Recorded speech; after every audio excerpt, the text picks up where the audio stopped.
Welcome everybody from wherever you're coming in from. Welcome back, those who've been with us in this series already. I recognize some faces. A particular welcome to those who are new. I'm Jonathan Rowson. I'm the co-founder and chief executive of Perspectiva, that's sort of hosting tonight's event. And I wanted to take a few moments to remind us of the purpose of this seminar series and introduce Isabella especially. Where to start? Well, Perspectiva is an organization based primarily in London, although working mostly digitally. And our work is sort of premised on an intuition that many of us share, which is something like the world can't go on like this. It's something, a sort of intuition that something is weirdly wrong and that we're called upon to make sense of exactly what's wrong and begin to do something about it. And that this might even be a life's work, that there's so much entanglement and so much confusion that both intellectually and professionally, many people feel called to not just solve problems, but to sort of see how problems are connected and endeavor to sort of find the others who are feeling similarly and work with them to address them. And one of the things that makes Perspectiva distinctive is that we see a big part of this challenge as a sort of reclaiming of the importance of interiority, of consciousness, of the inside of the human being, and the interiority that's evoked by being with others, and the depth of that connection, and these sort of forms of life, in the sort of intrapsychic, inside the mind, but also the kind of intersubjective. These forms of life are not given adequate attention when it comes to considering major collective action problems. And we're keen to sort of change that, give permission to rethink the world from first principles and first values. And this series is very much, part of that. Attention as a moral act is grounded in Iain McGilchrist. Oh, maybe someone needs to mute themselves there, assuming it's not me. Grounded in Iain's masterful work, The Matter with Things. And this is now let me get this right, the fifth of our series. And we've moved from a general consideration of what it means to say attention is a moral act, and with passing reference to the McGilchrist maneuver, and which falls out of the hemispheric hypothesis. And then a consideration of the intrinsic nature of value as something that's actually perceivable in the world, and non-reducible in some fundamental sense. And then we've considered whether we might be collectively insane, and what that would mean, if that's an overclaim, if that's with Bonita Roy, that was explored. And then in our last session with Phoebe Tickell, we looked at imagination and considered what it would mean to take imagination more seriously as a way of navigating our current predicament. And all of these inquiries, including tonight's, are an attempt to get beyond what we sometimes call, somewhat playfully, but also seriously, McGilchrist 101. Most people here will be big fans of Iain's work. And some people like to hear the old classics. They're quite happy to hear again about the importance of the right hemisphere and the problems of the left hemisphere. But at the same time, there's a need to sort of, once you've accepted that view and broadly bought into the argument, it's really incumbent upon a civil society organization like ours to figure out, and now what follows, and what is to be done, even if that's a shift internally in perception and sensibility, nonetheless, to understand that better. And it's on that basis that we invite tonight's guest to sort of further that inquiry. And it may not have escaped your attention that while Iain now has a growing and large and growing following around the world, it does appear to have a certain demographic, namely that it appeals particularly to people in the second half of life. And given the way the world population is and our hopes for a viable civilization in the future, it's really quite important that the profound truths and brilliant arguments in Iain's book reach a younger audience. And Perspectiva is doing what we can in that sense, but it's a long-term project. It's not a simple fix. But tonight we invited Isabella partly because of her experience working with young people to consider a sort of more intergenerational approach. And I'm just going to introduce Isabella formally initially before passing on. So Dr. Isabella Granic or Granic? Granic, I'm assuming. Dr. Isabella Granic is a researcher, teacher, and designer working across sectors to help build developmental and learning experiences that promote human flourishing for young people. Isabella got her PhD at the University of Toronto and spent 15 years as a professor in developmental psychology, applying complexity science principles to the study of social relationships and mental health problems. I'm wondering if someone needs to mute. She recently left full-time academia and is now an industry professor at McMaster University in Canada, where she tries to bridge public and private sectors to make sure psychological science makes the real-world impact that it should.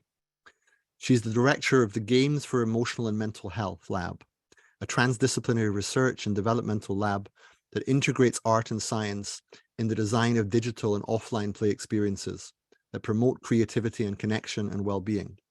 She's also hard at work, aren't we all, building liminal learning, a unique retreat-based learning experience for youth who want to take a gap year or who are looking for an alternative to conventional university courses. The program integrates Western and Eastern philosophy and psychology with embodied collective practices that ground conceptual learning in experiences enacted in natural, awe-inspiring settings. No doubt, like Iain's home in the Isle of Skye. The program is meant as a launchpad for adolescents to enter adulthood with purpose, responsibility, and a clear vision for addressing the world's meta crisis, alongside mentors committed to cross-generational collaborations.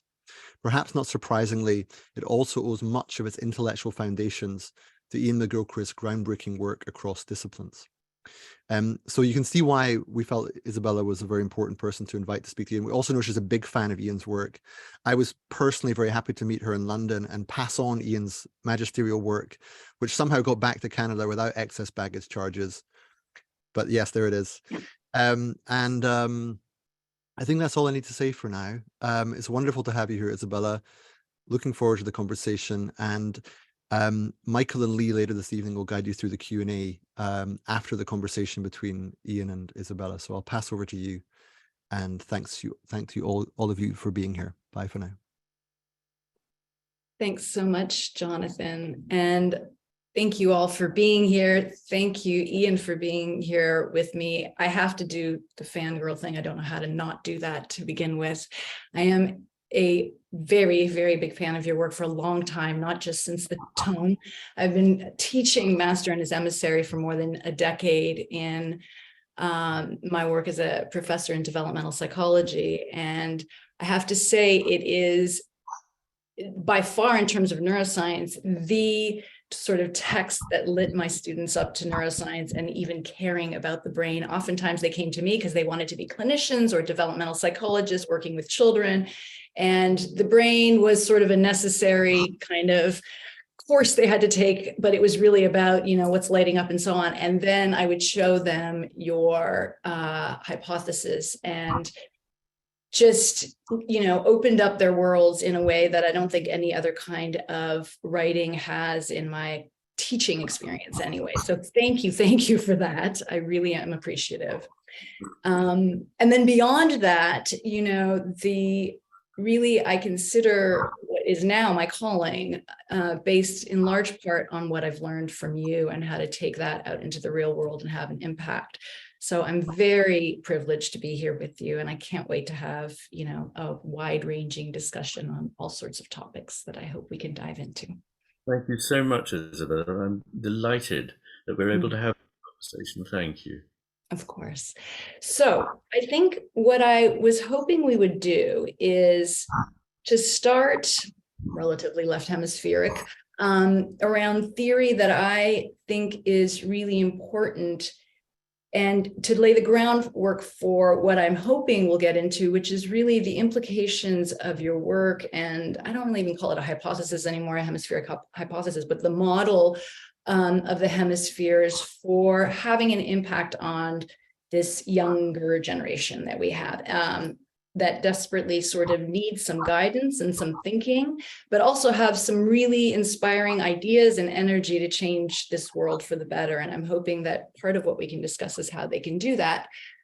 And to start, what I'm very much interested in is cross-generational mentorship and collaboration. And so when I have been I've been coming to these discussions for the last several months. And when I look out in this audience, I'm incredibly inspired because I'm very used to speaking to a group of very young people who are there taking notes and so on. And I often have a very difficult time engaging the older generation in work that they feel they can, that still is relevant to them, that doesn't feel too abstract, academic, outside of their purview of their real lives, their grandchildren, and so on. So I want to start with really a developmental question to you and to see where we can then take that into thinking across generations. So in my reading of your books, part of what I was most excited about is to think about the implications, the developmental implications of what you lay out.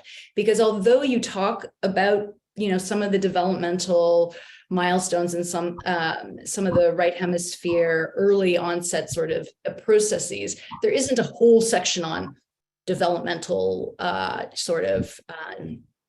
implications of the left-right hemisphere. And I wondered if you wanted to just give us a sense of how these hemispheres develop together early in life, if you will. I've cut my teeth on Alan Shore's work and Trevarthen's work and others who really talk about intersubjectivity of the first couple of years in life. And maybe you could just go from there and tell us a little bit about how you think about that. Well, I'd start by saying you will undoubtedly know far more about this than I do. If you've been, I get most of what I know on this subject from Alan Shore and Colwyn Trevarthen. So, right. But I suppose the very first thing is the importance of the fact that we start from a state of fusion. And this is the sense that the infant cannot be aware that in any way it is separate from the mother. And that the process of developing towards one in which the infant can be separate, but without that being in any way threatening or dangerous, requires a stable emotional relationship with the mother, and it is the mother, we just have to... Mm-hmm. In the first 18 months, 2 years of life. And this is largely mediated through the sort of dialogue between the mother's right dorsolateral prefrontal cortex and that of the infant. And incidentally, it's quite interesting that in most depictions of a mother with a baby, the baby is seen cradled to the left. And in fact, there is an instinctive thing to cradle babies to the left. And one theory about this is that exposes the more expressive left hemiface, which is, of course, under the control of the right hemisphere, the mother's left hemiface to the baby's more expressive left hemiface. And that may be one of the reasons. In any case, negotiating this separation without division is incredibly important for the stability of an adult that can feel part of a social group without feeling swamped by it, and can manage without the feeling of being somehow desolate and alone. So it's incredibly important. That is sort of grounding of the personality, really. Mm-hmm. And it raises an issue which goes right through my work, and which you can find particularly beautifully put by Goethe, I think, who says that the whole business of nature is dividing what is united and uniting what is divided. And there's an enormous amount in that. It could take a very long book in 2 volumes to unpack that, but that is what happens. And then I think, broadly speaking, there comes a period, probably about 3 or 4, when the left hemisphere becomes more, has more influence over things. But in those first couple of years, the right hemisphere seems to be the dominant one. And with that comes the acquisition of propositional language. And then I think, again, there are alternations at about 5 or 6, the right hemisphere becomes more important again. And then on through to adulthood, the various shifts backwards and forwards. But what's important important is perhaps, well, not to me anyway, exactly at what year there is this putative shift, because of course the whole brain is being nourished and educated and growing and coming into being all the time, but is that there should be maintained this very, very important relationship between them, which is not an entirely equal relationship. If it's to be healthy, the right hemisphere, which literally sees more, literally knows more, literally understands more, and the first 400 pages of The Matter with Things are showing you all the neuroscience on how the right hemisphere is superior in its apprehension of the world, well, I should say comprehension of the world, really. But through attention, perception, understanding of meaning, judgment, emotional and social intelligence, cognitive intelligence, creativity, in all of these respects, it's superior. But it should have this harmonious relationship in which the one does the bidding of the other. And if all goes well, this produces a stable person and the potential for a stable society. But once we privilege the left hemisphere over the right hemisphere, then things start to go badly wrong. And I believe that's where we're at now. And I think that too much of our education, if I may, I'm sorry, I've been speaking quite a while. But don't worry, we're going to go there anyway. So go ahead and you'll just preface what I'm going to be saying. But I think that our educational system at the moment curiously pays very little attention to what the right hemisphere knows. And I'd say that this is not this is in some ways a new problem, that it's as bad as it is. Of course, there was a problem in the kind of thing that was parodied by Dickens in the 19th century. But my own education was remarkably humane and involved literally a lot of the humanities. And it didn't matter whether you wanted to specialize in science or what, you still had to keep a core of humanities going. But now that seems to be out of the window. So that's a big worry. So I will just hand that back to you.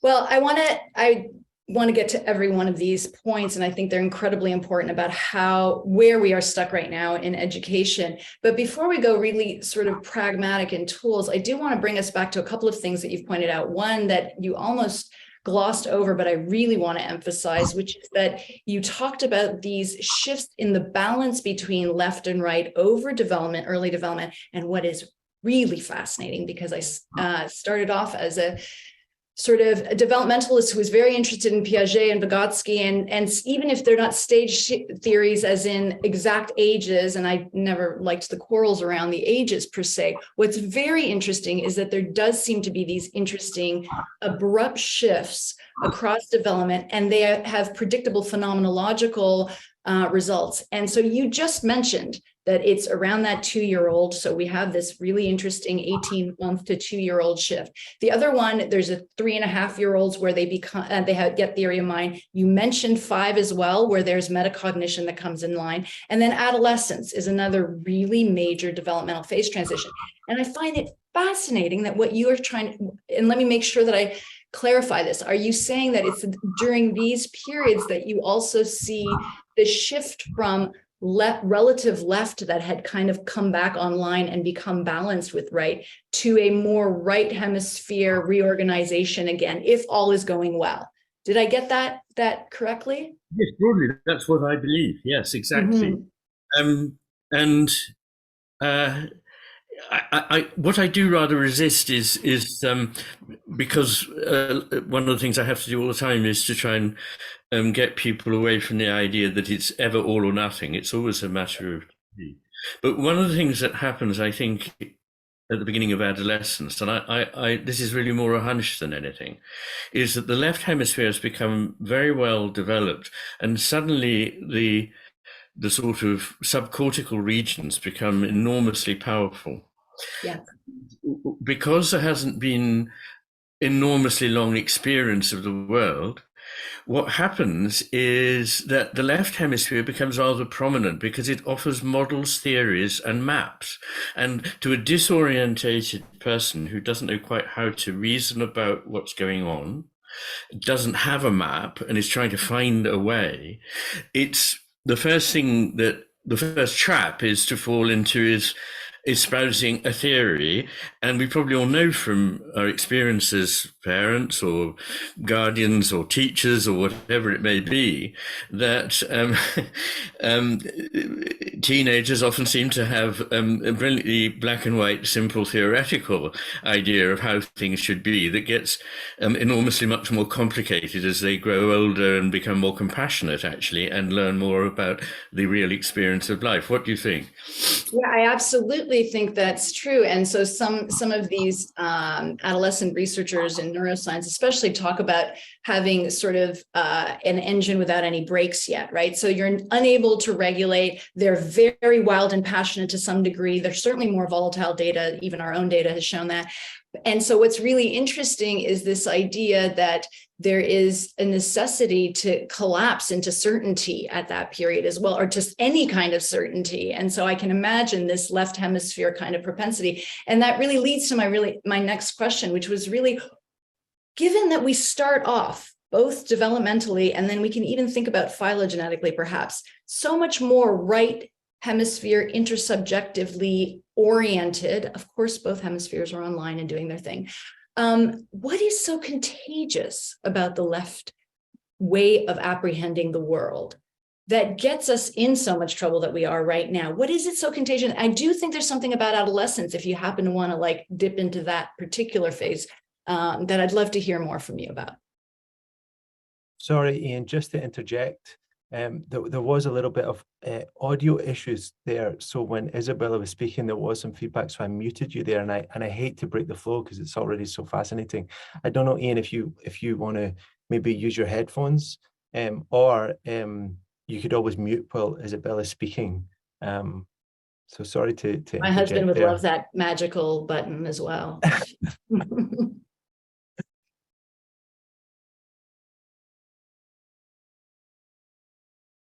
So you're still muted, Iain, but hopefully we can get you back. There we are. Right, let's try Wonderful. that. Okay.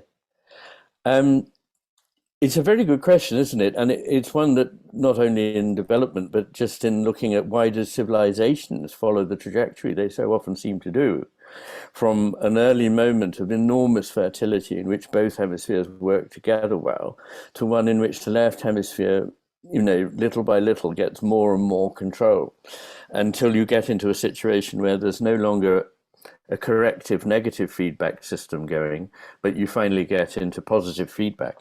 And I think if you look at the history of the West, it's gone through these various phases I outlined in the second half of the Master and His Emissary. And to some extent, you can see negative feedback corrections in different movements, turning points in the history of ideas.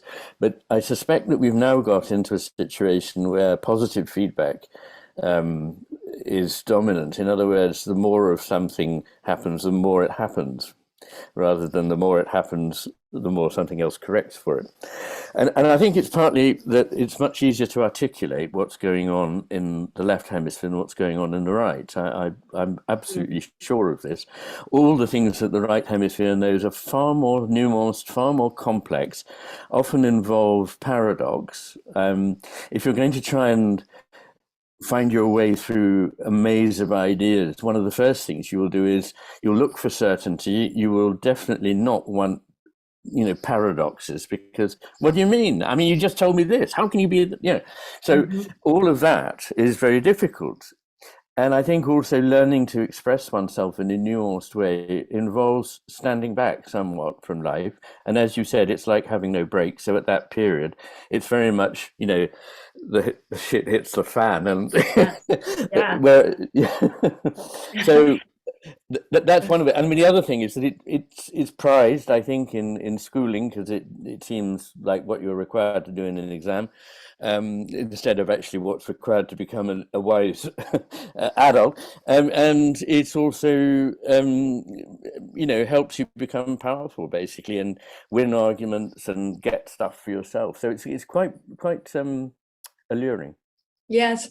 And I think one of the things that you touch on several chapters is around this role of language, or this kind of given that we are so now based on, basing much of our systems, our social systems, our political systems, et cetera, on language. And there's only so much we can do with language in terms of expressing ourselves, but also in terms of coming to nuanced understandings of one another and ourselves, that we are reliant on these kind of conceptual systems now that often don't work, but we think it's close enough. And I don't know if we have these error detection mechanisms in our very fast-paced world to detect when things are important enough to make the nuances evident to each other, right?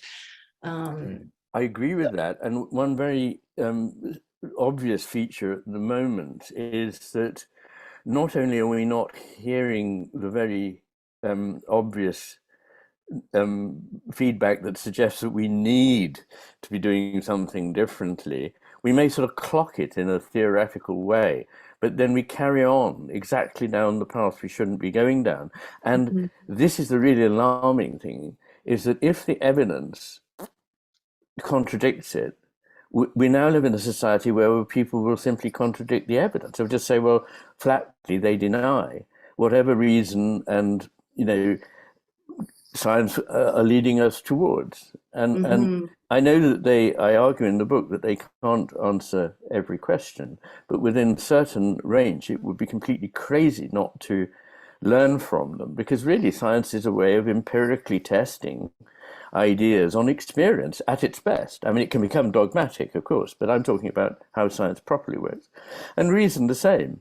So all I'm really saying is I'm slightly worried because people like Hannah Arendt, who was a German Jew and had experience of Nazism, and people like Simone Weil, who had a very similar situation in France, both were saying at the moment people take these dogmatic views, and if the evidence contradicts it, they just deny the evidence or don't see it. And each of them says, this is how totalitarianism arises.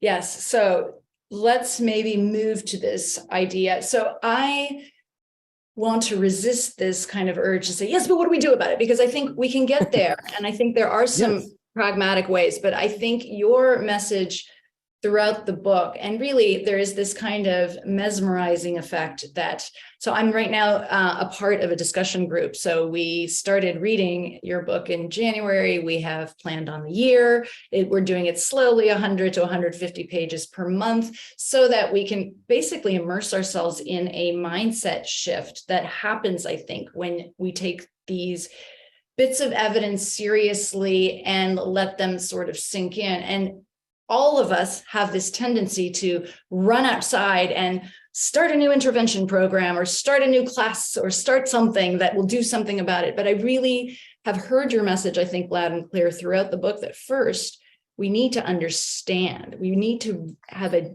deep understanding and literally feel, rather than just have a sense of the logical shift in mindset to this more right hemisphere consciousness way of thinking. And then we will, and I really do want to move our conversation into some of these pragmatic things that I think we can do. So towards that end, you're talking about totalitarianism, and that's the, of course, very dark and difficult place that we need to think about when we think about collective interactions, collective endeavors that we are a part of, or we could be a part of. I'm deeply interested in ways that we can design experiences for young people that are cross-generational, that involve the older generation, but also the younger, and that they are talking with one another with equal respect, and then also practicing certain types of ways of being with one another, where they are understanding each other's worlds in a very different way. If you will, that infant mother, but instead of an infant mother, we have cross-generation sort of right brain discussions. And so what I wanted to ask you about, and I have these internal dialogues with you a lot at 2 o'clock in the morning, is you seem to have a real hesitation with collectives. You seem to be very worried to think very carefully about how groups of people interact with one another and the dangers that we have when we go all woo about our right hemisphere ways of being with one another. Can you please talk to us about the dangers you see And then maybe we can move towards some of the promising ways we can think about that as well. Yes, and probably the first thing to say is that the right hemisphere is the one that sounds a note of caution and doesn't rush in.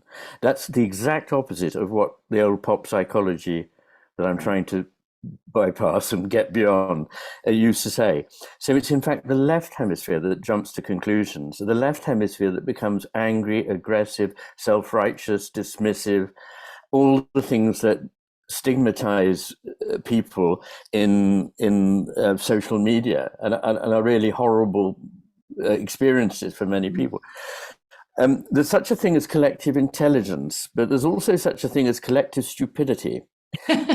Well, there is, and it's actually every bit as important, if not more so, than collective intelligence. In fact, I'm reminded of the fact that I had for a long time a wonderful older German friend who had been in Ravensbrück concentration camp and miraculously survived. That's a story of its own. But anyway, she used to say about the Hitler Zeit, they did it aus bloßer Dummheit, out of sheer stupidity. It wasn't that they were malignant. It was that they were deliberately blocking things out and thinking in gross terms and being stupid.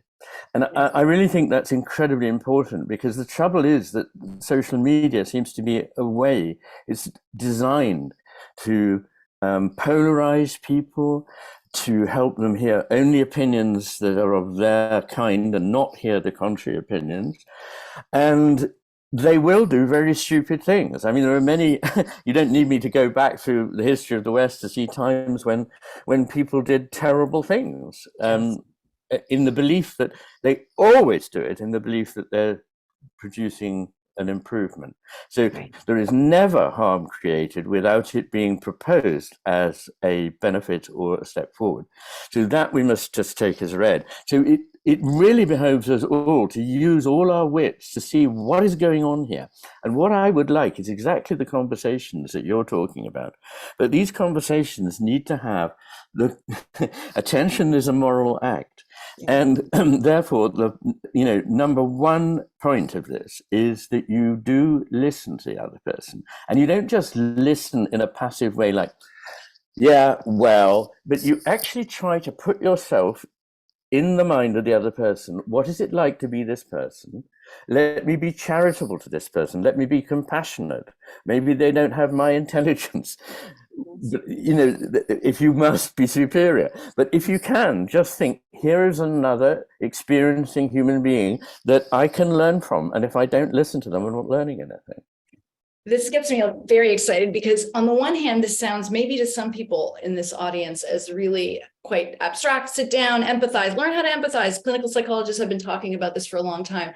One of the things that it makes me much more optimistic than I was maybe 10 years ago is that I am around young people right now doing these kinds of retreats and having these experiences where what we're designing is these kind of twofold curricula, where on one hand, they learn history, they learn philosophy, they start to apply philosophy, they think about Western, but also Eastern philosophy. And then on the other hand, they practice. And this is a constant iterative back and forth that they're shuffled between over and over, and they are asked to go back to their experience. Nobody learns how to trust their experience and to listen to their own gut feelings, for lack of a better word, and then to communicate that to somebody else. And then it doesn't stop there. For that other person to have skills that they can learn to feed back to the other person and say, what I've heard you say is this. And when I see you go your hands all over the place, you seem a little anxious. And so this is what I'm getting. And so we can learn a language that has to do about gestures and emotions and experience that we can then learn to communicate with one another. And part of what I'm excited about that, but I also want to hear your kind of take back, because I do wonder if there are drawbacks that we should consider, or whether we should just be experimenting and learning from those experiments right away. Well, I love what I'm hearing. I mean, of course, it's I could make a lot of points, but quickly a handful. I mean, that business of picking up on body language, facial expression, tone of voice, posture. All these things are appreciated only really by the right hemisphere. And on top of that, you say, listen to one's experience, and you even said, listen to your gut feelings. And at the moment, I'm carrying on a sort of one-man war against the constant attrition by groups of highly paid psychologists who run around the place telling people, if you're really clever, you don't listen to your intuitions, because we can show you that in this case your intuition would be wrong. And in the matter of things, I say, well, yes, but there are optical illusions I can show you you simply can't believe, and you would get them wrong. But in that case, your vision is not right. But I never knew anyone who, after seeing one of these, said, right, that does it, I'm going to lead my life with my eyes closed. Because 99% of the time, your intuitions are doing a bloody good job, and deliberately telling people not to trust them and to go against their intuitions is actually enormously damaging, emotionally and intellectually. It creates frustrated, divided people. It makes their decisions stupid. And we really need to get back in touch with our intuitions. I was very heartened by a German jurist, a professor of law, who, after all, has an analytic mind, if anyone does, who said that his advice to organizations was to teach people to listen to their intuitions, because your intuitions can finesse in the way the right hemisphere can always do. It can take in strands from 15 different directions, whereas when you speak, you have one point to make logically, and that's it. So it's rather like the wave collapses into the particle when you do that. I love that.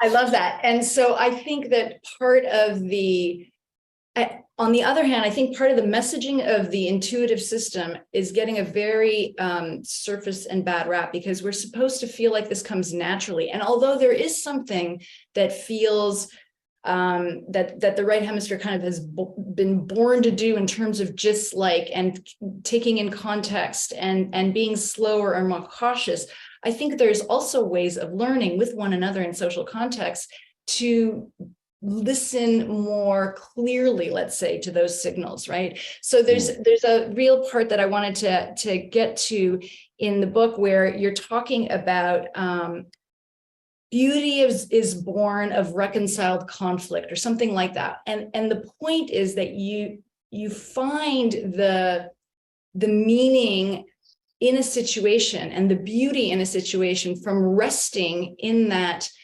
tension, in those tensions, and allowing, the conflict and those tensions to express themselves in different ways, right?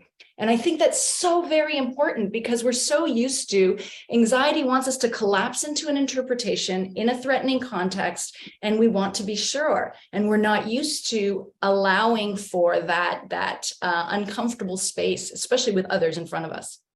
Couldn't agree more. Could not agree more. Were you just about to read something, or yes, I was. I was. Well, there's a few things that I'd really like to get at, and I'm trying to think if it's. I'll do the bigger one. While you're looking for that, I'm just going to say, Go. Again, one of the absolutely core things in my vision is the importance of the coincidence of opposites. The third part of that book, The Matter with Things, is really my view. Since we've looked at how we can understand anything, let's now apply what we've learned to the universe. And my first thing is the coincidence of opposites. This is present in every culture that has any kind of history to it. You can find it in Japan, in China, in North American native people, in Eskimos. You can find it everywhere. Yes. Everyone has seen that, except us, that the opposites coincide, and that things aren't linear in this way, but circular or spiral shaped, as I usually say. And this business of holding the tension between two opposites, both of which are quite probably true, is so important, because the wisdom comes out of holding the tension. It's not a collapsed state in the middle. So, for example, to make a good apple pie, you want tart apples and lots of good honey. You do not want bland apples. And so what people, particularly young people, think when you say, there's another side to this and you need to be able to think of that too, is, oh dear, everybody wants me to be boring and sort of mediocre and somewhere in the middle. There's nothing to do with that. You'll be boring and mediocre if you become an extremist. But if you're able, unusually, imaginatively, to hold these two things together, then you will be creative. Then you will be insightful. Yes. And so it's there in thinking, and it's there, as you say, in the concept of beauty, which, to cut to the chase on that, there is always this interesting play between something and something that's asymmetrical with it. And it's this back and forth between them in which we see the beauty. Yes, and I think that what is exciting for me is that I think people assume that adolescents can't understand this kind of complexity. And in fact, they're living it every day. They're experiencing mixed messages all the time. And they're falling in love with this person and then another one. They're uninterested in the last time. They are wanting to follow their parents' instructions and they want to rebel against them. And this idea of holding those things and validating them and hearing them.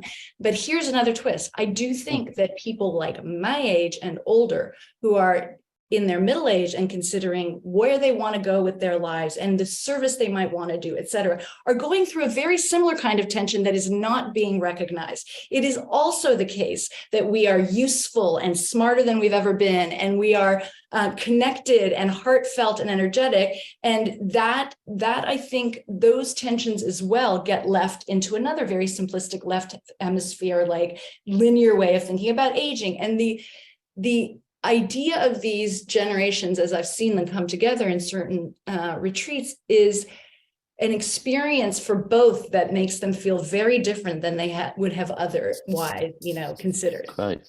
Yeah. Well, that's an expression of what I call betweenness, which is not just a kind of feeling between people, but that when you bring together two live elements, something else comes into being that wasn't strictly in either of them, but is now something that comes out of the two together.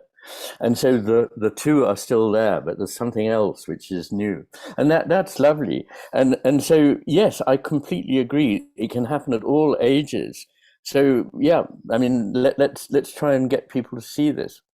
Yes. And so what is that in-betweenness? Because we don't want to say that it is any kind of averaging out or even a middle way. It's not a little bit of both. It is the continued expression of that energetic perceiving and feeling of both sides and going back and forth, that there's something emergent that happens, that there's insight and feeling that's more than just those two things. And I wanted to think about this. So the section I wanted to talk to read aloud is about language and experience. And it's this tension here. It's in your chapter 28 on the sense of the sacred.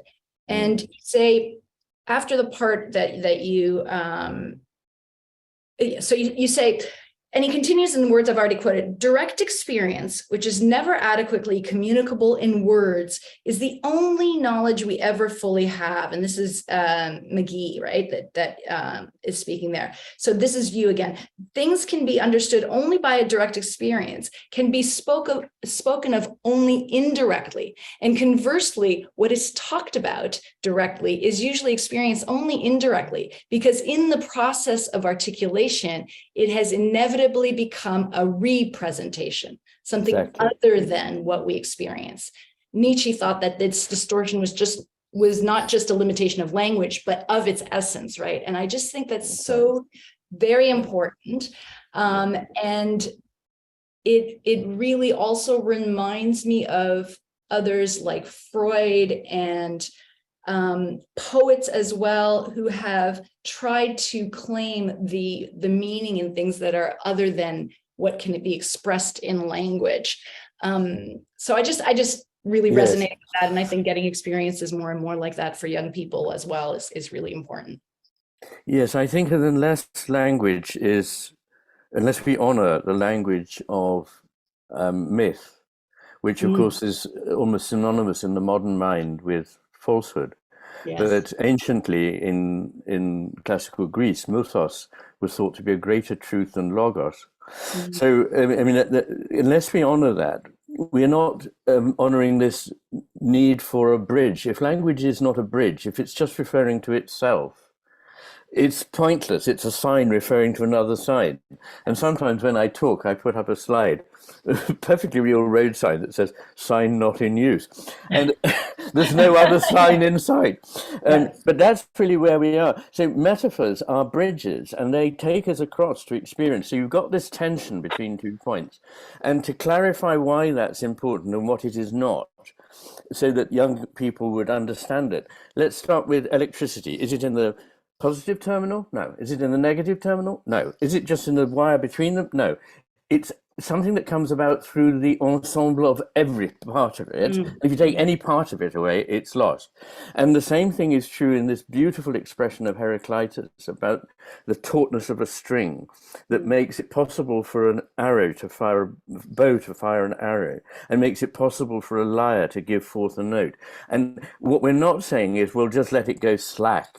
We're saying, no, keep the tension, because otherwise there is no power in it to move anything or to move you. Yes. So I think the other place that you take a very deep dive for us around these tensions and polarities is when you discuss at length purpose, and both universal purpose, the universe purpose, and personal purpose. And I cannot let this time go with you without wanting to dig into this idea, because we know from just very basic psychology research over a century that purpose and meaning is part of what makes us whole, and our mental health relies on it. And certainly it's one of those things that is the adolescent milestone of finding or trying to search for. Whether you find it or not is almost beside the point, but this search for something meaningful and purposeful in your life is really important. And so you, I think, do a great service for us in talking about how complex this idea is, because, well, I'd like you to talk to us a little bit, but let me give you the diving from that place is that you also talk about purpose being damaging to your health, and in organisms out in the world that there's all sorts of great examples of lots of non-teleological organisms that still have, to some degree, purpose. Yeah. So could you talk a little bit about how you think about purpose and how the right hemisphere really could do with our help in terms of thinking about it better? Yes, I should just mention, in case people haven't read that chapter, that that is an amusing section heading. It was a joke, really, warning, yes, purpose may damage your health. Just because I thought people would think that purpose was always benign, but purpose cannot be benign on occasion. So, yeah, I mean, the thing is this. Reductionist materialists think that values, purpose, and the sense of the sacred are things that we have invented.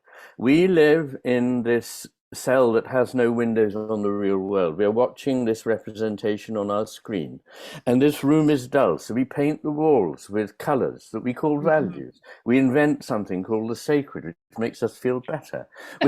We tell ourselves as a purpose, but really none of these is true. Why? Because science has told us so, but science has not told us anything of the kind. Science is a self-enclosed system, and science starts from some very, very sensible and good principles that it's going to not let values in at the moment or purpose in at the moment, certainly not the sense of the sacred. Let's just start from some basic things and move forward from there. But it rules out you're using any sense of value, purpose, or anything else in your quest. And then at the end of this process, science solemnly reports that it can't find any value or purpose in there. That's because it deliberately ruled them out of the quest. So what I say about these things is, I hope, really significant, at least I consider it at the core of what I'm saying, is that the world is instinct with values and purpose, and indeed with the sacred, and that it is the business of our life to respond to them. So it's not that we invent them, it's that we discover them. And, you know, for a lot of people, they're just covered by the way of thinking they have. But I want to uncover them again. They're as basic as anything in the cosmos. In fact, I believe that you can't deny, actually, if you're a physicist, that the cosmos is incredibly beautifully designed. It is incredibly complex. And everything in it, as far as I know, from physics, from personal experience, from the history of the arts, from just living a daily life, is responsive. Everything is a two-way relationship, everything. And that means that we are always giving a little of ourselves in this quest, that's true, but we're finding something and meeting something that is not just a projection of ours. And to hold those two together, again, it's this tension, because so many people fall at this hurdle. They either say, well, really, there's just stuff out there and it's our job to find it, or we all made it up, you know. And both of these are deeply damaging, completely false, and naive. So, but I completely agree with you. And it was only until I read that I was convinced, because when you talk about, I mean, I am not a philosophy professor, and so I'm not going to be able to go into the schools of thought that get into the origins of these ideas. However, when you talk about discovering the purpose or those meanings in the universe of various things, one might think you're saying there is some predestined truth that has been out there, and I know you're not. It's the fan example that I really loved that you talked about, and maybe you can just please make that distinction for everyone, because I think it's so important that you're not saying there's some, you know, God has put these truths out there that we are there then to come and discover. So please. Absolutely not. And the fan is taken direct from Henri Bergson. Yes. And he says that as life and experience and time, in fact, unfold, it is not like the opening out of a fan where the picture was there all along. It is actually bringing something new into creation that wasn't known until that point.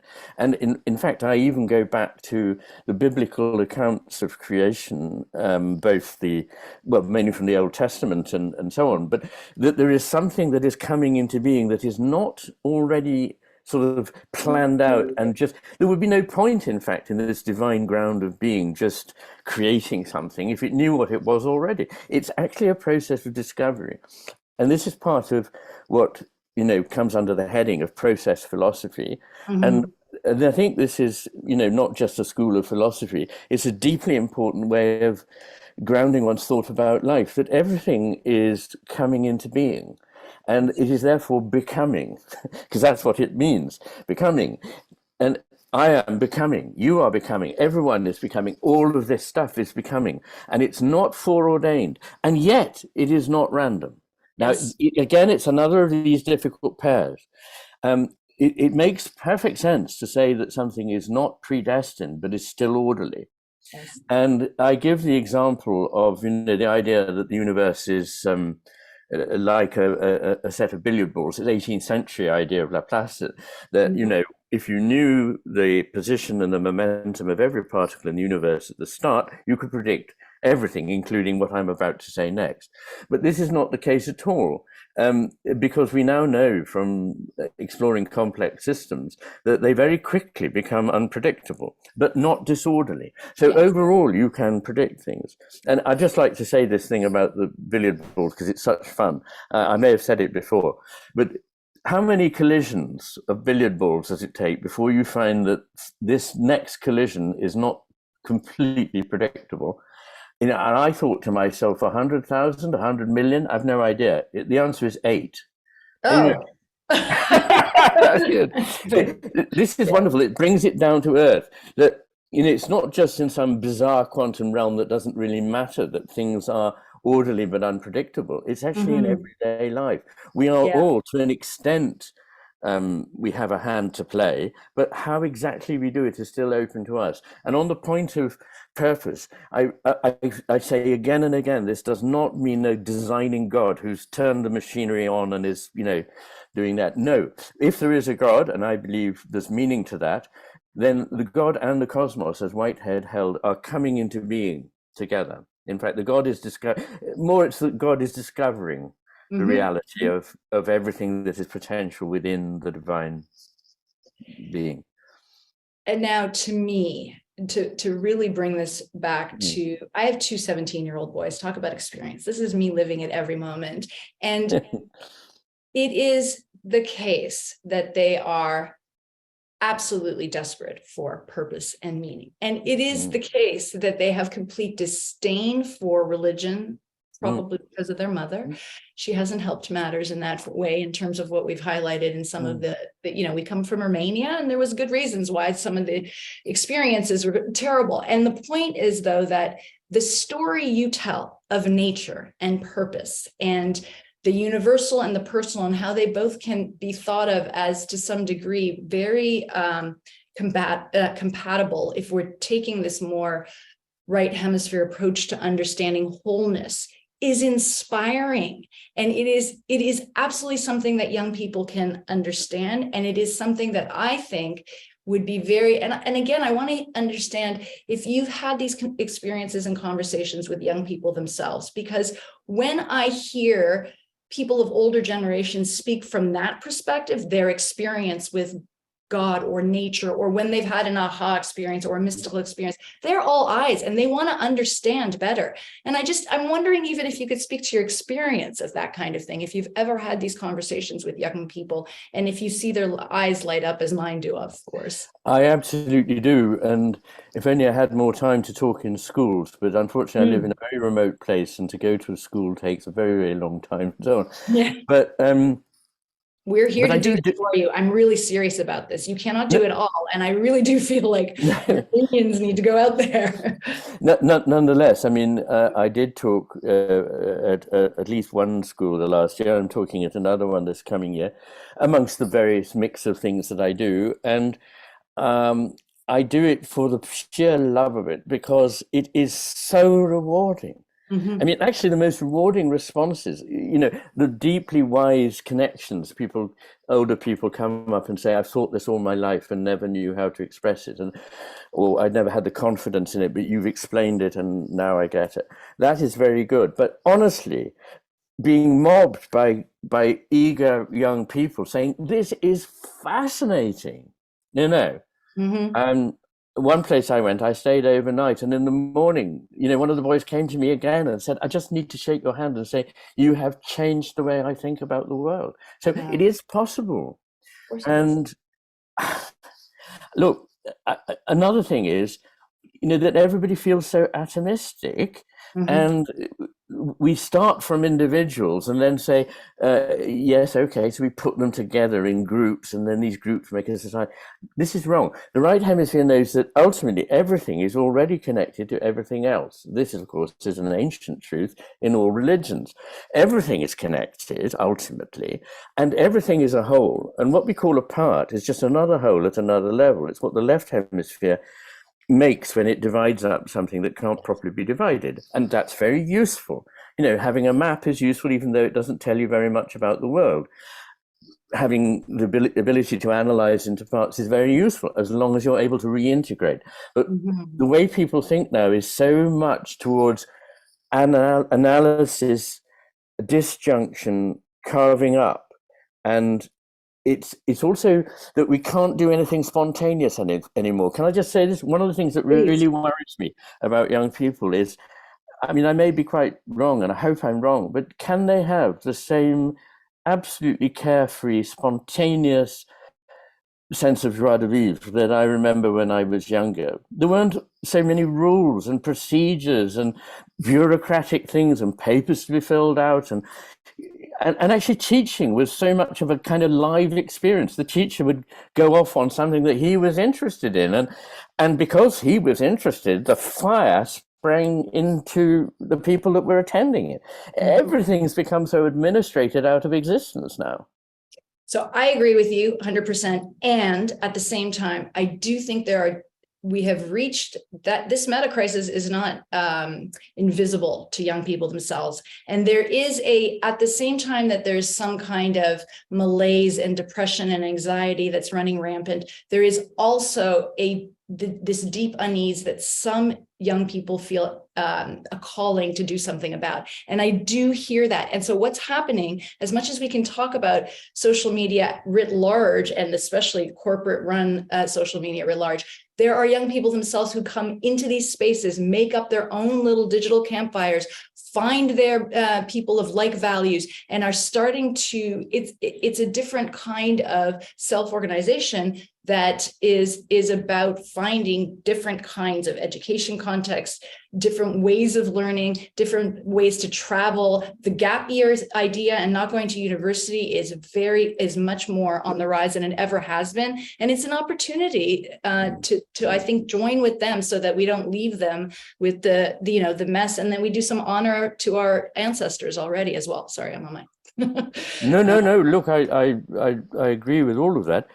And I think it's also, I'd also add on university that it's wrong to think that everybody, if they're going to be clever, needs to go to university. I know a lot of people who are super bright, who actually, weren't from university, but decided instead to get experience of life. And I think it might be a good idea if everybody had to have a gap, as it were, for several years, and make their way in the world. And then if they were really passionate about a certain topic, to go to university and study it. That's just my view. But no, I think this is right. People, I think the young people do see what's wrong with this. And I think your idea that, the digital world can be a wonderful way of drawing people together and helping find soulmates in some way. I think this is right. But I just caution that the way we think now is so much that we are abstract cognitive beings, and that we are in fact machines. This is what lies behind it. And this is why people like Elon Musk think that we can be improved by being treated like a machine, and our cognition can be improved. But this disregards 99% of what a human being is, which is an embodied being. I would say an embodied soul that has emotions, that has feelings, that has spirit, that knows it's going to die, that suffers, that creates beautiful things to communicate with other people. And this can't be done purely in a virtual way. I mean, it's great doing this, for example. Without the internet, we couldn't be having this conversation. Actually, without the internet, I couldn't probably have written that last book, because I did it mainly in a remote place where I could have remote access at 2:00 in the morning to a learned journal. That doesn't happen in the world in which I was brought up. So it has its advantages. I'm not a Luddite, but I do think that we must always remember that flesh and blood and being together with people, playing with them, laughing with them, touching them, playing games with them, all this is incredibly important. Yes, I completely agree. He up at the right moment. I just appeared. Oh, That was one of the, I'm just conscious of leaving space for the Q&A. Sure. Yeah, that was such a rich, beautiful conversation. So I'll maybe give some little pointers about the Q&A and how it works. So we very much welcome questions, especially questions that are short, because they're much easier for Lee and I to manage. Very, very long questions are difficult to manage. And if you can put your question in the chat, that would be fantastic. And then also, you'll see on Zoom a little button that says reactions. And then if you click that, there should be another button where you can raise your hand. So if you'd like to ask a question, we'd like you to both put it in the chat and then raise your hand. And that way, because we have lots of people on here, if you raise your hand, Lee and I will be able to find you on the screen easily enough, and then we'll spotlight you and you can ask your question. By the And way, in keeping with Michael, this, can I just sorry, say something, just to yeah, prove that I may be an old fogey, but I do know something. That reactions button also allows you to do a fun thing, which is to sort of send thumbs ups and hearts and so on. I'm not suggesting we do that, but it's kind of nice. Oh, absolutely. by all After means, 10 years of writing that book, it's like any reaction would be nice. Any reaction would be welcome. Yeah. Yes. Yeah, I think we can definitely welcome all of that. The other thing to say is, yeah, in the spirit of, Jonathan kind of alluded to this at the start of the conversation, it's something we've tried to focus on in this whole series, is rather than going back to what is sometimes called McKenna McGilchrist 101, if we can try and keep the questions relevant and pertinent to the discussion that's just taken place, it's very, very valuable. And also in the spirit of trying to kind of hear from a diversity of views, we'd like to try and alternate between men and women roughly as best we can. And also if we can get a kind of diversity of ages, I think, especially given the context of this conversation, that would be wonderful. So, and just to start us, I would like to ask a question. And I'm probably going to break my own rules that I've just set, because it kind of draws a lot of threads together. And in particular, I was really struck, Iain, by at one point where you said that often in society there's kind of corrective mechanisms, but at the moment you're wondering if we're kind of in this kind of positive reinforcing, almost like we're speeding up as we go towards a cliff edge. Yeah. And I think a little bit of education, and it's well known that there's a mental health crisis amongst young people, and it seems to be getting worse, no doubt exacerbated by social media. But from my sense, and I run a charity that does a lot of work in education, and my sense is that young people are sensing to the fact that we're collectively living a story that's no longer making sense. And the education is still running a kind of story that is maybe 100 or 200 years out of date. You know, the idea that the kind of left hemisphere values, the more that we get more powerful, that used to lead to increased well-being. You know, if you can develop anesthetic, if you can put in place public sewage systems, this actually brought big gains to human well-being. But now these kind of advances in utility aren't bringing the same benefits. No. And what I was really getting from you and Isabella was the need for a kind of epistemic humility and ontological humility, and this ability to hold that not knowing in that kind of sense of exploration. And so my question is, do you think do you think things are going to get to kind of a crisis or catastrophe or kind of point in education, or is there a possibility for a kind of a more gradual change? Like, are we doomed to experience a catastrophe, or can't we start to work our way out of this predicament that we're in? Well, you know, I'm not going to foretell the future. You know, I quote Niels Bohr, prediction is a very difficult art, particularly when it concerns the future. And, you know, we get it wrong. But I think there is a crisis coming, probably. And I think that the key things that would avert it in terms of our disposition towards one another and towards the world would be the cultivation of three things that are very obviously absent from it right now. One is a degree of humility about how much we can know, how little we do know, if you see what I mean. And some counter to the forces that say, oh, we understand everything, we've got it now, just a few more experiments and we'll be able to do everything. This is ruinous to mental health, to the world, and to society.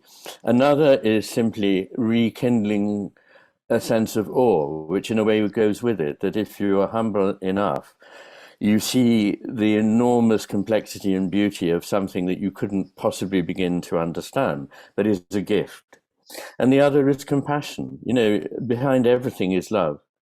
And I know it doesn't look like it when you look at wars happening and so on, and I can't enter into a whole theodicy argument now, but effectively, I give one in the book, I think, but effectively, that is the core, and that's what we need to find again, and these are missing from our discourse these days. Thank you, Iain. Isabella, do you have anything to say before we move to the next question? Well, I do, but I think Iain, covered a lot of ground, and I want to make sure that we also have some time for other questions. So I think it's so core that it's one of those questions we could go on for a long time. Yeah. Okay. Yeah. So in which case then I'll call on Dan Quinlan. Dan, so I'll ask you to unmute.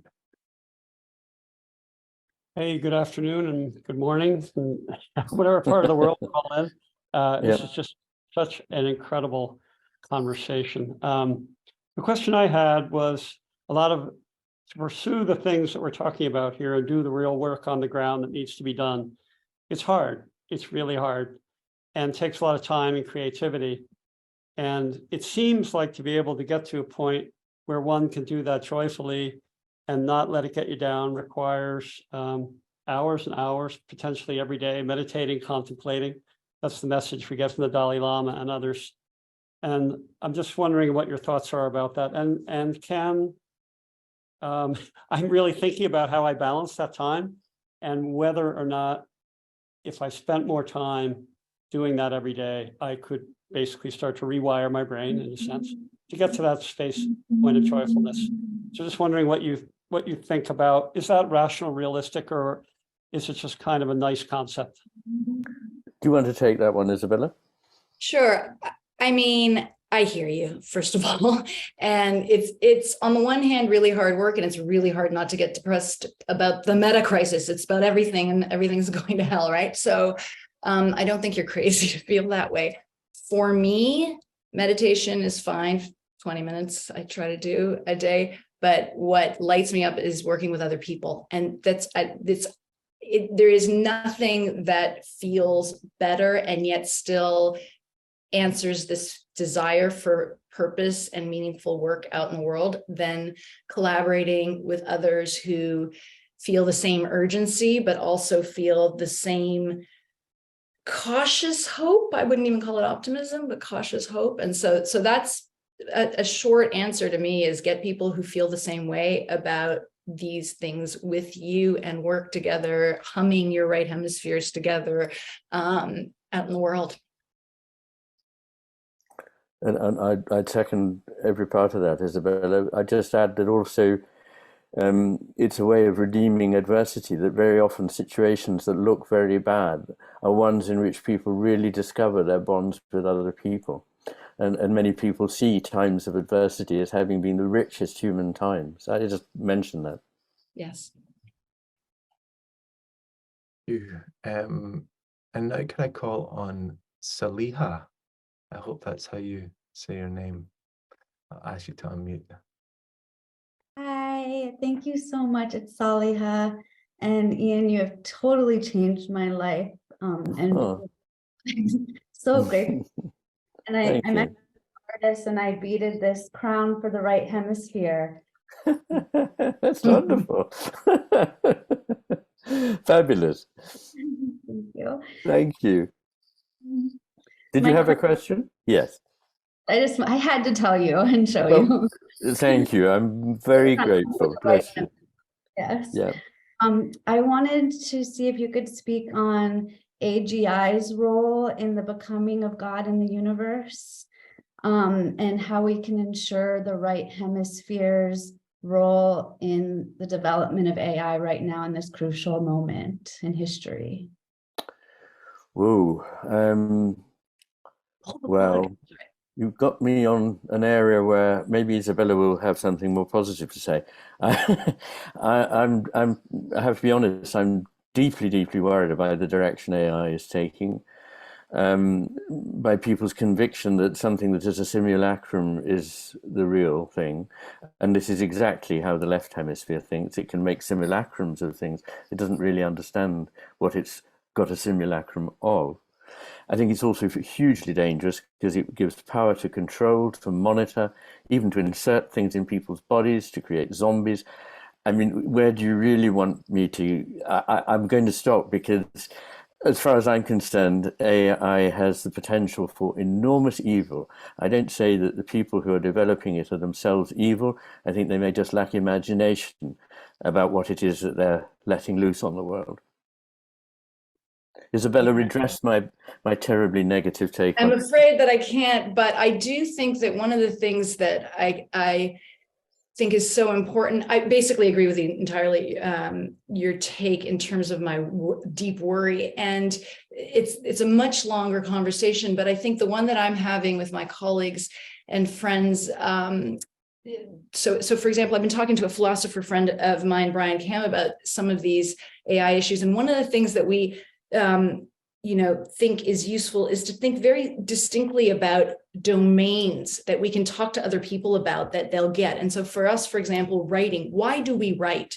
And what will happen when these learning models and these language models take away the propensity, the desire, any inclination for us to write? There is a purpose to humanity's writing as we've done over the ages, and losing that expressive ability, losing the reasoning that comes through writing, but also the communication and the heart and that channel when we lose, because it's so much easier to press a button and ask something else to do that for us, is something that I don't think, and it's so low-hanging fruit to consider very concretely, because otherwise AGI to me feels like overwhelming. Where do we start? And so that's where I think lots of interesting conversations can be had. It's not really an answer in terms of any solution, but we're concerned. Thank you, Isabella. Thank you, Iain. Bruno, can I call on you? Bruno and Netta.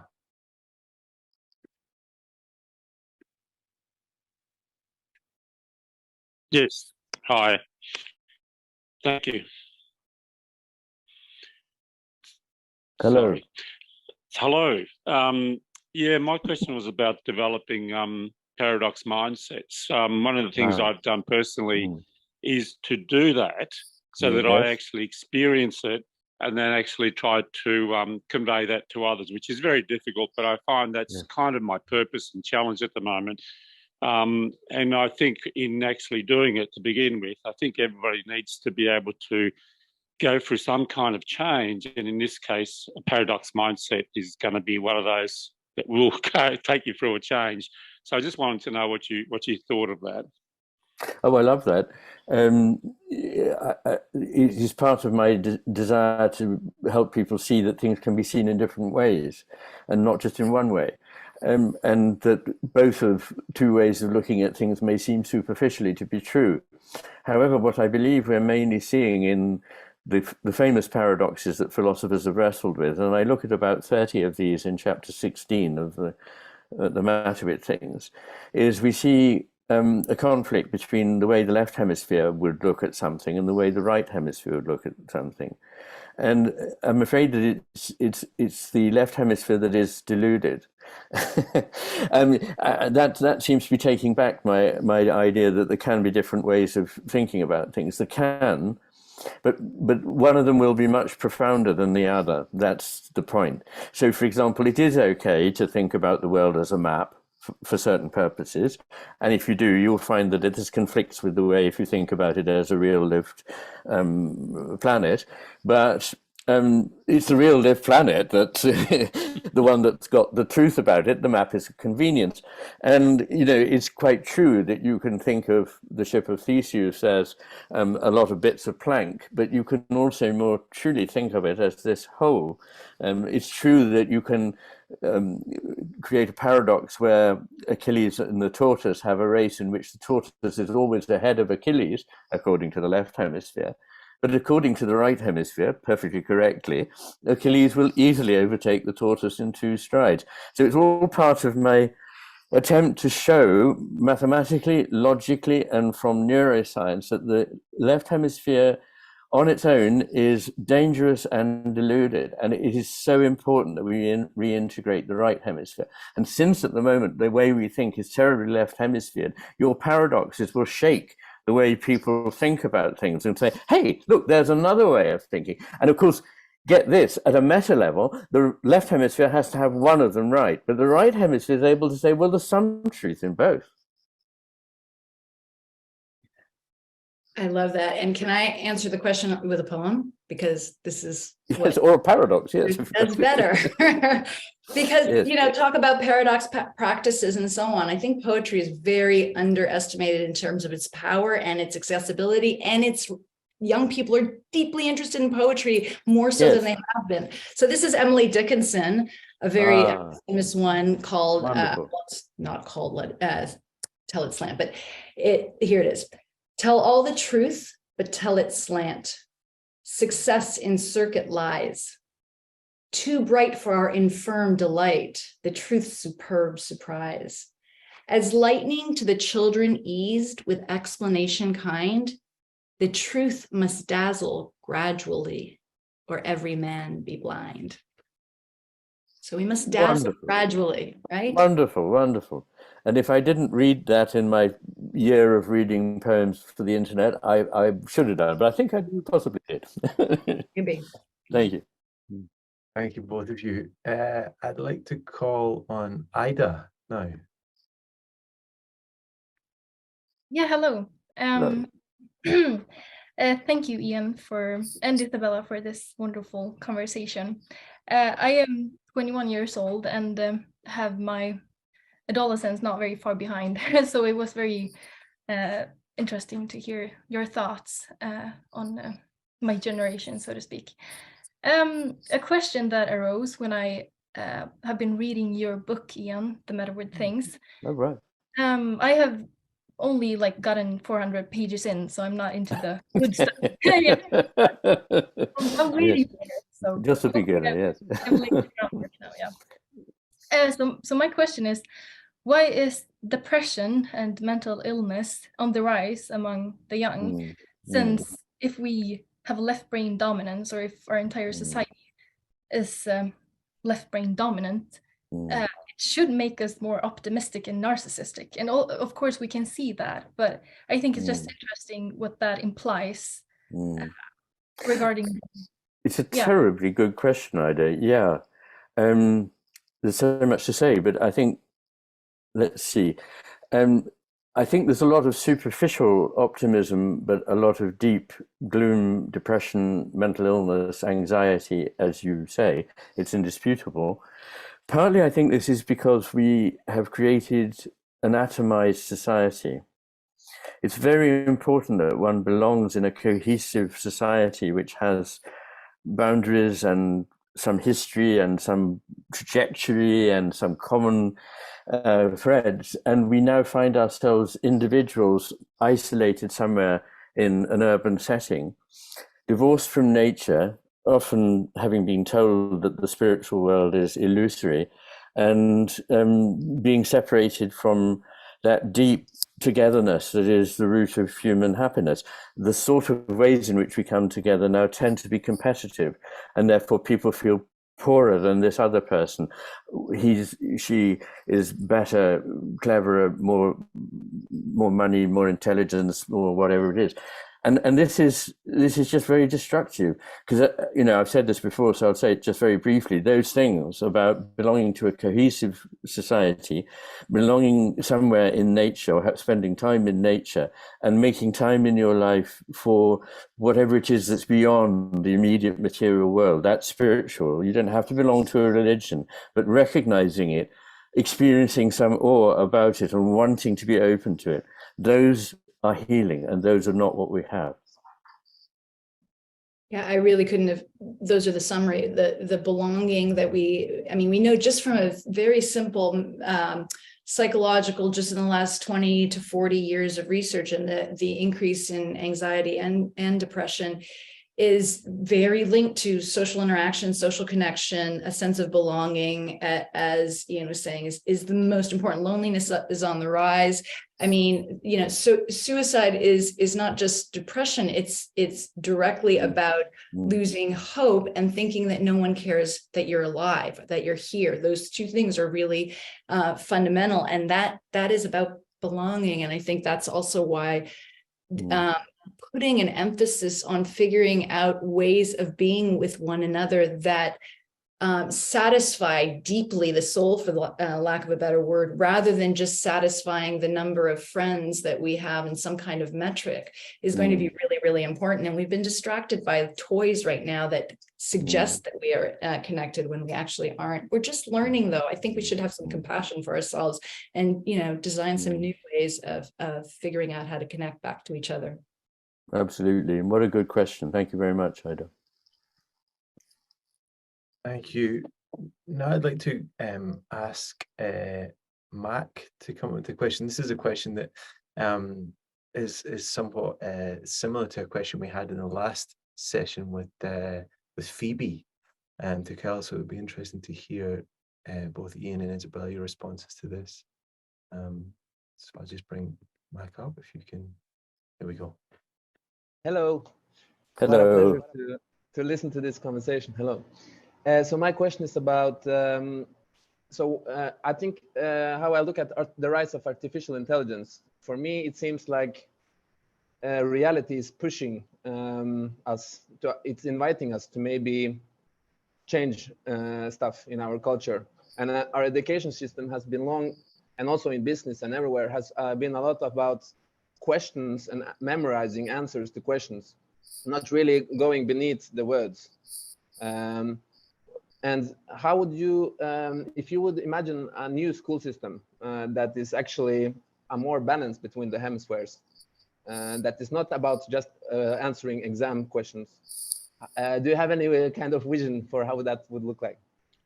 Well, I do have some thoughts, but I want Isabella to answer first. Oh, thank you. I mean, this is literally what I'm spending the rest of my life on. So I think, you know, what we're trying to do with liminal learning is exactly that, is to have a curriculum that basically takes you out in nature, that you meet people without phones or any other technology, basically. And you have two components. One is that you learn about the, you know, theories and conceptual frameworks that have been influential to our civilization forever, and we learn history and philosophy from very different perspectives, but they're at that conceptual level. And then the second part is practice, and we put into practice daily challenging interactions with one another so that we can learn from them, iterate on them, understand how these conceptual frameworks actually translate to our everyday lives, and then choose for oneself, not one way of reasoning, not one theory, one Epicurus versus Stoics, but for what works for you and what works for the people around you. And then iterate and create that with other people around you as you go out into the world. And that's where I think digital scaffolds can help, is that once you have this intense learning experience with one another where you've shut out a lot of the noise, then you can use digital scaffolds to stay connected to one another, to create in the world the solutions we desperately need. And the other very important part is to connect with our elders. And those elders can be, you know, they don't have to be 95 years old on some kind of, I don't know, throne in some jungle. They can be, you know, our friends, our neighbors, and so on. And I think it's really deeply important to have that kind of intergenerational collaboration. That's wonderful. And I was thinking of several very obvious things. I've already mentioned the core importance of the humanities, just because they don't appear to allow us to manipulate the world, which is the only value we now have. We need to learn ways of manipulating the world. We need to learn ways of understanding ourselves, understanding what a human being is, what the world is, and how they relate. That is our predicament at the moment. We don't understand these things. And only the humanities, only literature, history, philosophy, music, dance, theatre will help us to understand these things. And then I think there are just three easy things that should happen in school. One is everyone should be taught the principles of cognitive therapy. They're very simple, actually. There's nothing magical about them. They just teach you to know when you're thinking in a slanted way. The second thing I think that should be, no one should leave school without, is being able to argue for a point of view and against it, and to be able to do reconciliation. So to have some basic skills of how to bring two parties together. Because if you feel you're skilled at doing that, you will be better able to do it in your own experience. And the third thing is just mindfulness. I think everybody should learn mindfulness. Everybody. I think everybody should incorporate this, if possible, into their lives. I know it's a bit of a kind of, bandwagon thing to talk about, but it is just basically very important. It's allowing the right hemisphere to be open to experience and shutting the left hemisphere monkey mind up for a while. Thank you, Iain and Isabella and Mac. I'd like to now draw on a question from Brian, which I think is an interesting avenue. Hello. Hello, Brian. Thanks, Isabella, so much for hosting a brilliant discussion, and to Iain for just such fascinating conversation. Iain, I wanted to ask you about your connection to Oliver Sacks. I've heard you speak before about how he affected your intellectual trajectory, and that really fascinated me. My background is also in the humanities and in literature, and I've become much more interested in science lately, especially philosophy of science. And I've also recently read Sacks's writing on how he was influenced by Alexander Luria, and how Luria was influenced as a young man by his correspondence with Freud. And so I wondered if you felt yourself to be sort of a part of this intellectual lineage, or if not, if you could speak a little bit about how you see the question of lineage more generally. Well, yes, I mean, strictly we're trying to make sure that what we're discussing stems from the conversation, but I think it does in a way. I wanted to be part of that lineage. I have my doubts about Freud. I have very few about Luria and very few about Sacks. I mean, obviously Freud was a genius. I don't want to go into that, but there are aspects about the mechanistic way in which he envisaged things which are troubling to me. Yes, I mean, I tell you what it was about Sacks, that I saw two things being done, which are the bringing together, the holding together of two things, to return to the theme we've been talking about. One was, I had never thought about this before, how important this mind-body relationship is. Philosophers thought, the mind-body problem, da-da-da. But here was a man who looked at the mind-body problem, saying, something has gone wrong in this person's body, i.e. in their brain, and it's changing their whole way of being in the world, not just their thinking, but everything.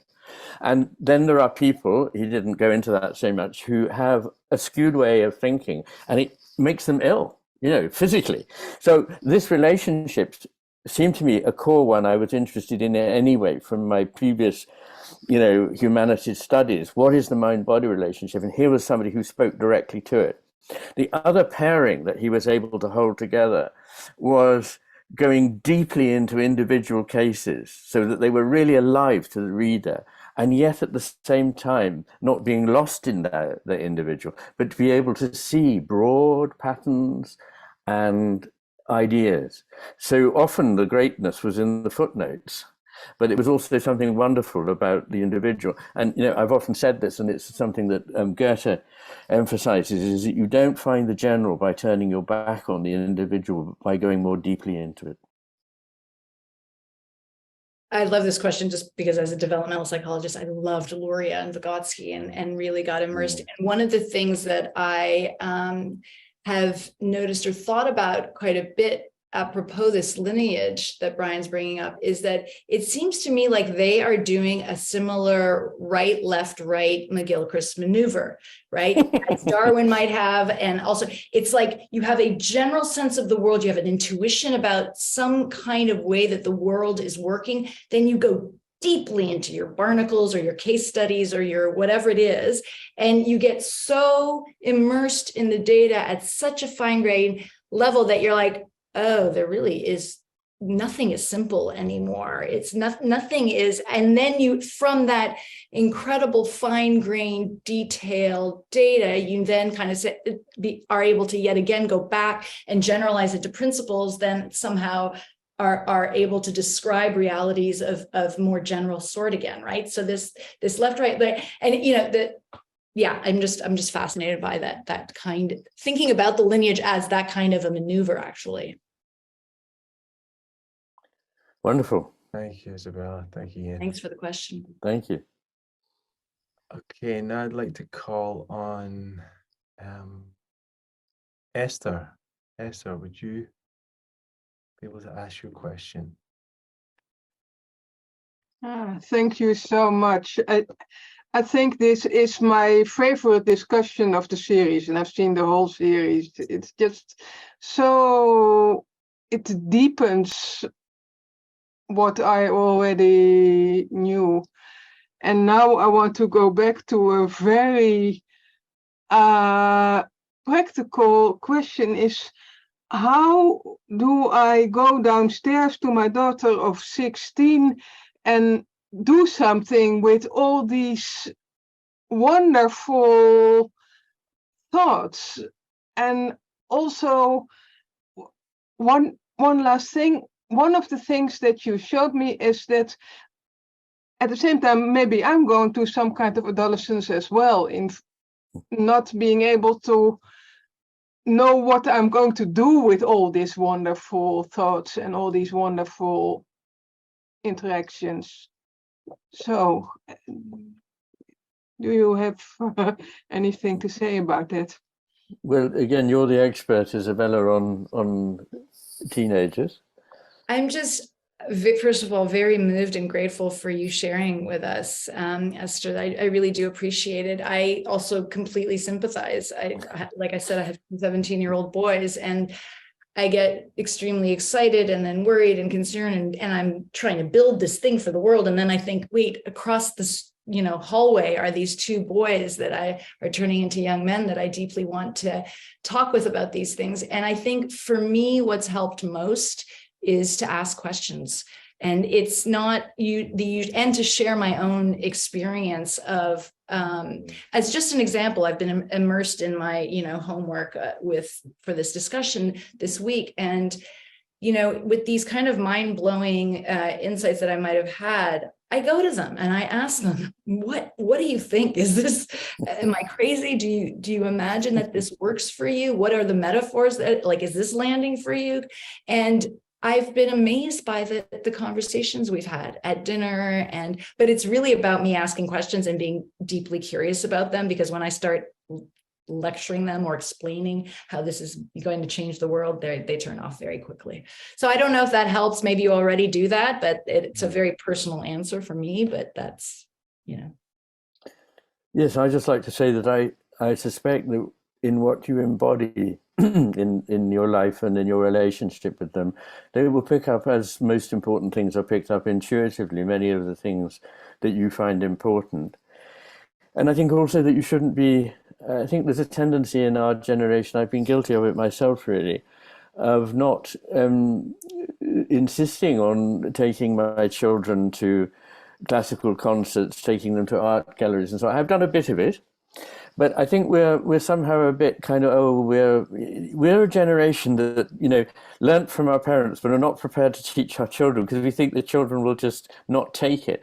But actually, unless I had been sat down and certain things had been played to me, unless people had gone, come and look at this, I would never have discovered the things I've discovered. I mean, I had a naturally inquisitive mind, but it's part of the process. And so I'd just like to say, and if you want to try and convey what I'm talking about, there's a cartoon, a 10-minute cartoon, an animate by the RSA, which I think is the best 10-minute explanation of what I'm on about.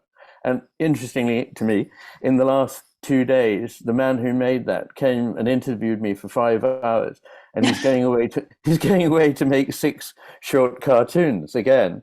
And I think these cartoons are a very good way actually to communicate ideas. Initially, I thought, well, a cartoon will travesty it, but no, he's very, very skillful. He's very thoughtful and very funny. And so he gets these ideas across in a fun way.